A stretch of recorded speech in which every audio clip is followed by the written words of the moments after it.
தமிழக அரசால் செயல்படுத்தப்படும் திட்டங்களுக்கு ஸ்டாலின் பெயரை பயன்படுத்தக்கூடாது என்ற தீர்ப்பின் மூலம் மக்கள் பணத்தில் அரசு செய்யும் வெற்று விளம்பரங்களுக்கு சென்னை உயர்நீதிமன்றம் முற்றுப்புள்ளி வைத்துள்ளதாக பாஜக மாநில தலைவர் நயினார் நாகேந்திரன் தெரிவித்துள்ளார். நயினார் நாகேந்திரன் வெளியிட்டுள்ள பதிவில், மக்களுக்காக மக்கள் வரி பணத்தில் வழங்கப்படும் நலத்திட்டங்களில் எல்லாம் ஸ்டாலின் என்ற தனது பெயரை ஸ்டிக்கர் ஒட்டிக் கொள்வதாக குற்றம் சாட்டியுள்ளார்.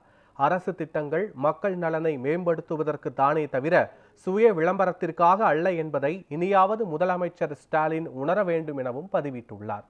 சட்டமன்ற தேர்தல் நெருங்குவதால் பொதுமக்கள் வரி பணத்தில் இயங்கும் திட்டங்களுக்கு உங்களுடன் ஸ்டாலின், நலம் காக்கும் ஸ்டாலின் என்று விளம்பர அரசியலை மனதில் வைத்து சூட்டிய பெயரை உடனடியாக நீதிமன்ற தீர்ப்புக்கு இணங்கி நீக்க வேண்டும் என்று அவர் வலியுறுத்தியுள்ளார்.